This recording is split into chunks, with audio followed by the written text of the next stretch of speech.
Hi everyone, welcome to my channel and the final third video of my trilogy about Longlist of the National Book Award in the United States of America. Here it comes to the National Book Award for fiction. I filmed this all on Sunday, September 14, and I'm not sure if I will release them all today.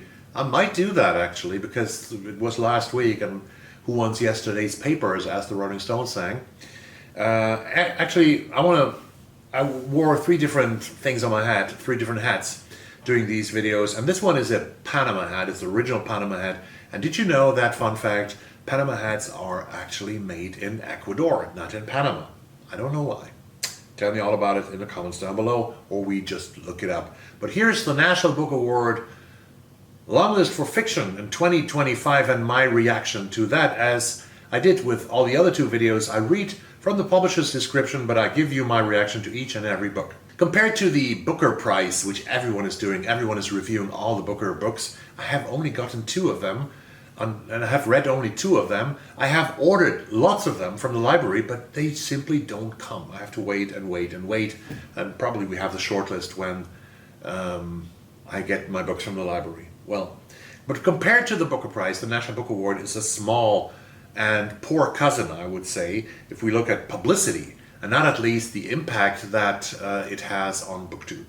For some reasons, the rules give us only 3.5 weeks in the National Book Award, which is not good, to read the whole long list until they publish not the short list, but they call it the finalists. So the finalists are already published or released in 3.5 weeks from now, which is not good in terms of publication and marketing. They could do it better. They could do it like the Booker and give it a longer time of period, 6, 7, 8 weeks between shortlist, long list and finalists, to give us the opportunity to react to that and to read many of these books maybe. But here we go. I know that your patience is very short. Among the winners of the National Book Award, because I want to say this is a great award, among the former winners are William Faulkner, Ralph Ellison, Saul Bellow, Philip Roth, Bernard Malamud, John Updike, Thornton Wilder, Joyce Carol Oates, Flannery O'Connor, John Cheever, E.L. Doctorow, Cormac McCarthy, Jasmine Ward, Louis Erdrich, and Percival Everett. A list that would form a solid and a very, very good library.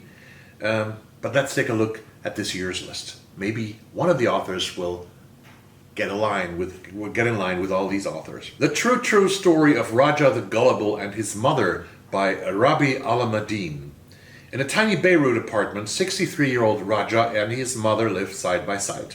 A beloved high school philosophy teacher and the neighborhood homosexual. Raja relishes books, meditative walks, order and solitude.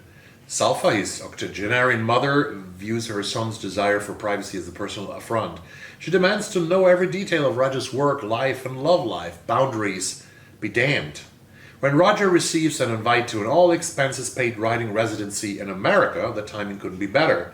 It arrives on the heels of a series of personal and national disasters that have left Raja's longing for peace and quiet away from his mother and the heartache of Lebanon. But what at first seems a stroke of good fortune soon leads Raja to recount and relive the very disasters and past betrayals he wishes to forget. Told in Raja's irresistible and wickedly funny voice, the novel dances across 6 decades to tell the unforgettable story of a singular life and its absurdities. A tale of mistakes, self-discovery, trauma, and maybe even forgiveness. Above all, the true story of Raja the Gullible and his mother is a wildly unique and sparkling celebration of love. It's not my favorite book of the year, probably, because, well, doesn't immerse me in a way. No, I don't want to read this. I know that the author is quite famous. He has written several books already and published several books in the US. The next author is a former winner of the National Book Award. It's Susan Choi and Flashlight, and I think I predicted this book to be on the long list. Published by Farrar, Straus, and Giroux. One evening, 10-year-old Louisa and her father take a walk out on the breakwater. They are spending the summer in a coastal Japanese town when her father, Sirk, a Korean emigrant, completes an academic secondment from his American university. When Louisa wakes hours later, she has washed up on the beach and her father is missing, probably drowned. The disappearance of Louisa's father shatters the small family unit forever. As Louisa and her American mother Anne return to the U.S., This traumatic event reverberates across time and space, and the mystery of what really happened to Cirque slowly unravels.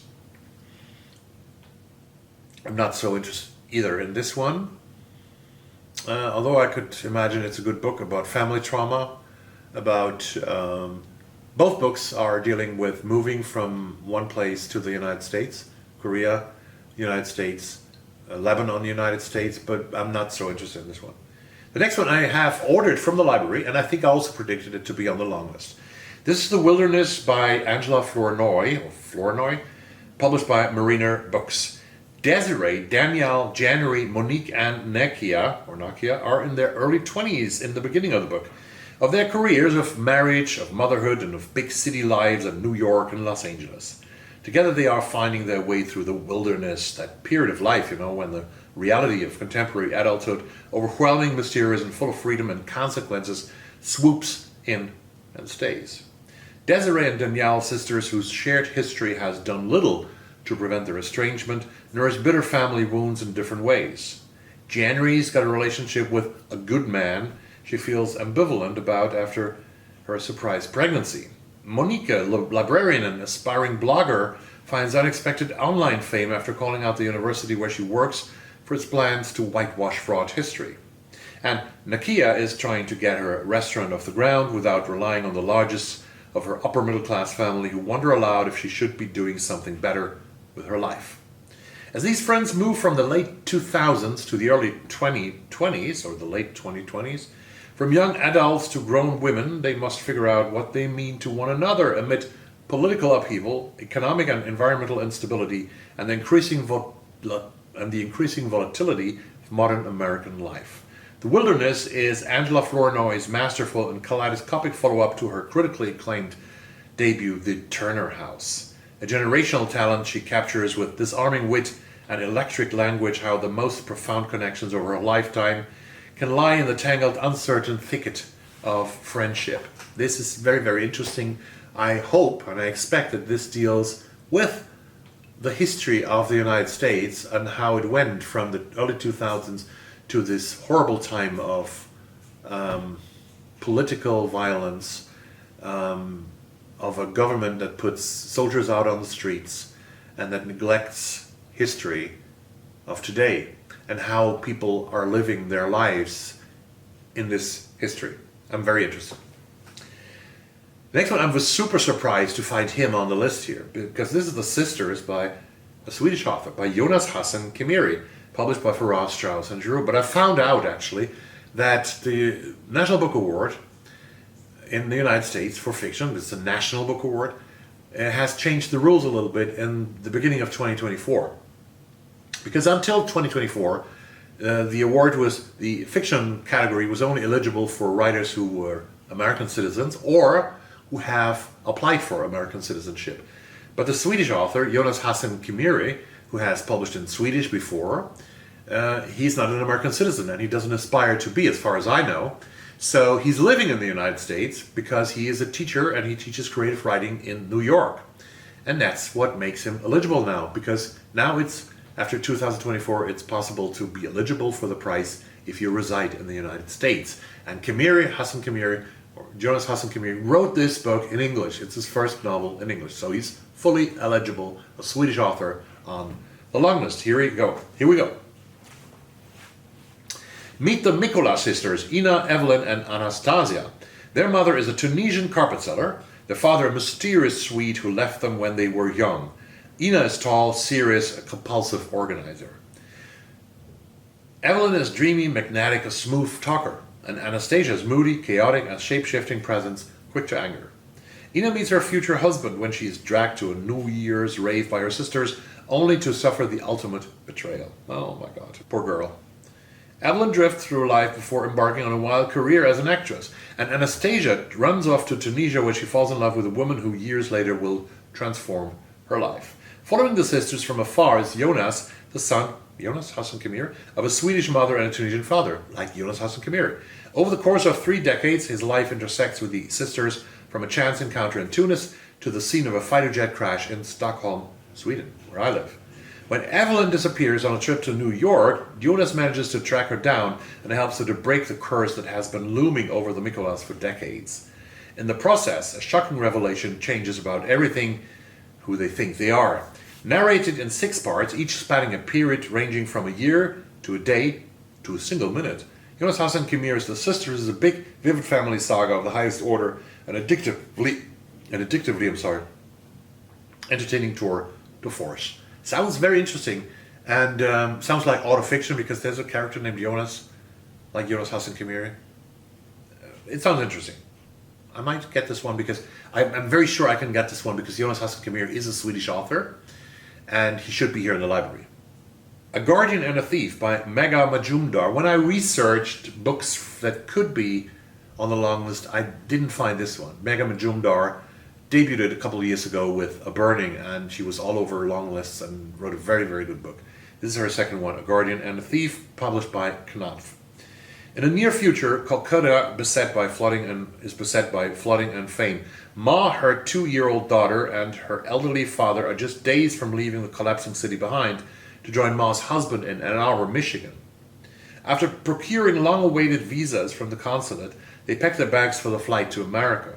But in the morning, they awaken to discover that Ma's purse containing their treasured immigration documents have been stolen. Oh my God. Set over the course of 1 week, A Guardian and a Thief tells 2 stories. The story of Ma's frantic search for the thief while keeping hunger at bay during a worsening food shortage, and the story of Boomba, the thief whose desperation to care for his family drives him to commit a series of escalating crimes whose consequences he cannot fathom. With stunning control and command, Megha Majumdar paints a kaleidoscopic portrait of 2 families, each operating from a place of ferocious love and undefeated hope, each discovering how far they will go to secure their children's future as they stave off encroaching catastrophe. A masterful new work from one of the most exciting voices of her generation. This sounds very interesting because it not only is about Ma, who seems to be the victim of a crime, stealing all the documents, but also about the thief and depicting the thief not only as a thief, which apparently did a very heinous crime in robbing Ma of her safe existence, but also did that in order to take care for his family. And it seems to be a novel that is discussing the question of morality and of guilt and one of the essential questions of life, probably. Interesting. Only Son by Kevin Moffett, published by McSweeney's. Florida, 1982. A 9-year-old watches as his dead father's possessions are hauled away. His clothes, tools, his faux leather recliner. His sensei says it's a perfect time to turn his weaknesses into weapons. His PE teacher says he runs like a pregnant ostrich. His mother takes out a personal ad. Everyone is trying to teach him a lesson, but he is, it seems, a slow learner. Meanwhile, with each passing day, his father recedes, growing less and less plausible, almost a myth. 25 years later, adrift in suburban Southern California, married with a son of his own, he's still trying to sort through the fragments of his father's death while imparting his own sketchy education onto his son. Which snakes are poisonous? Why did I tell him that Candyland is based on a true story? Why has he stopped asking me to go skateboarding with him and his friends? After discovering a travel journal he didn't know his father kept, he and his son light out on a road trip, retracing the father's mystifying journey. They drive up the Pacific coast, foggy, overtaken by beauty. As he strains to decipher his father's notes, his relationship with his son begins to take on new heft and shape. With wit and compassion, Moffett delivers a bracingly intimate account of fatherhood and discovery and the experiences of 2 men far from home. Interesting, very interesting. The question of family, of the meaning of family, the question of fragments of your life. My parents are dead. I can't ask them about their family history. I have few accounts of their lives, actually, how they lived as children. I have 2 children who are now adults, myself, and about our family history. This resonates with me. I think this resonates with every family, and I would love to read this. The Antidote by Karen Russell, published by Knopf. I had this, I don't think I had it on my long list prediction list, but I had it as a possible candidate. The Antidote opens on Black Sunday as a historic dust storm ravages the fictional town of Oz, Nebraska. But Oz is already collapsing U-Z, us. Not just under the weight of the Great Depression and the Dust Bowl drought, but beneath its own violent histories.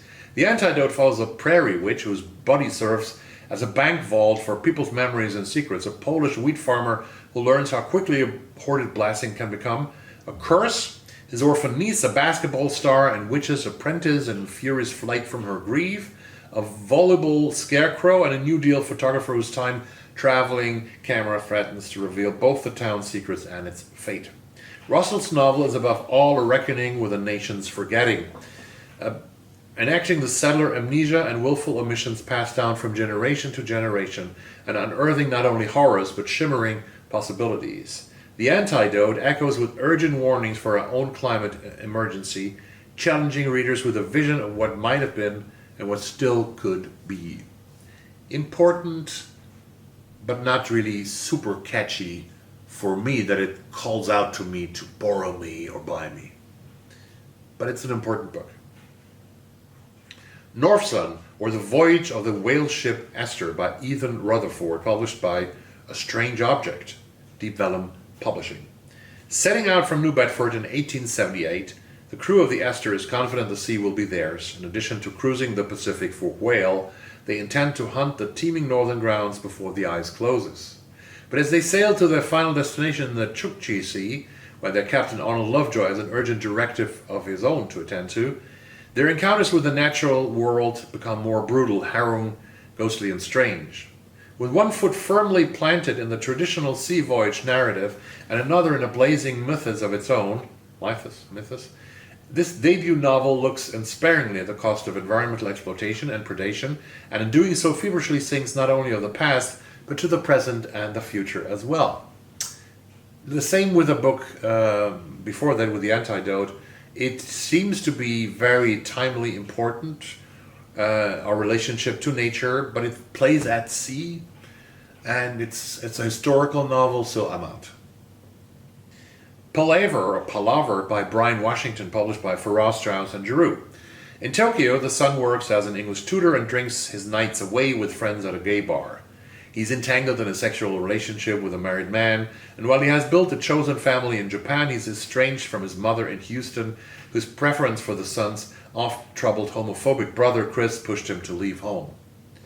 Then in the weeks leading up to Christmas, 10 years since they last saw each other, the mother arrives uninvited on his doorstep. With only the son's cat Taro to mediate, the two of them bristle at each other immediately. The mother, wrestling with memories of her youth in Jamaica and her own complicated brother, works to reconcile her good intentions with her missteps. The son struggles to forgive, but as life steers them in unexpected waters and directions, the mother to a tentative friendship with a local bistro owner, and the son to a cautious acquaintance with the new patron of the bar, they begin to see each other more clearly. During meals and conversations and an eventful trip to Nara, mother and son try as best they can to determine where home really is, and whether they can even find it in one another. Written with understated humor and an open heart moving through past and present and across Houston, Jamaica, and Japan, Bryan Washington's Palaver is an intricate story of family, love, and the beauty of a life, among others.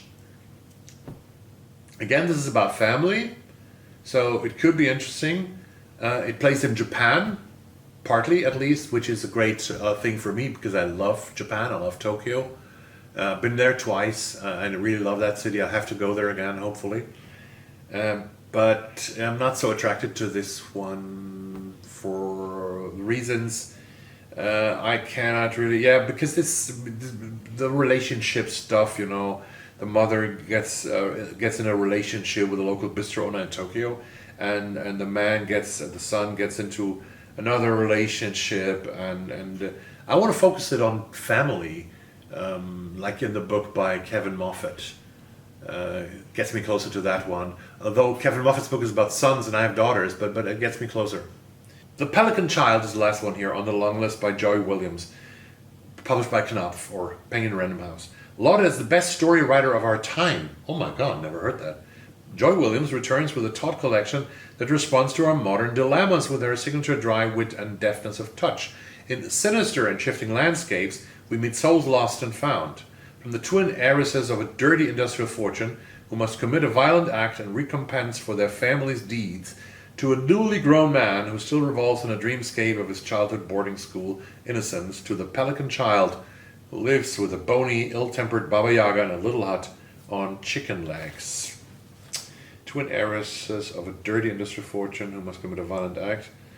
A newly grown man is sort of... I would get this book because this makes me very curious because they laud it as the best story writer of our time. My God, this is high pitched, you know.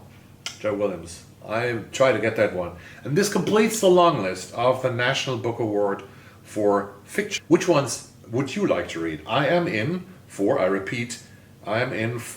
Flournoy's The Wilderness, which is the first one on my list. I'm in for The Sisters by Jonas, Hassen, Khemiri. I'm in for A Guardian and a Thief by Megha Majumdar. I'm in for Only Son by Kevin Moffett. And I'm also in for The Pelican Child by Joy Williams. This completes the list. This completes all the long list of the National Book Award. I see you again at the short list, or when I read one of these books. Hopefully I can get them quicker and faster as I get the Booker Prize books from the library. Thanks very much for watching. Subscribe to the channel if you haven't done so. 60% of my viewers are now subscribers. You could help me so much by subscribing to the channel. And I see you soon in another one. Have a good one. And bye-bye.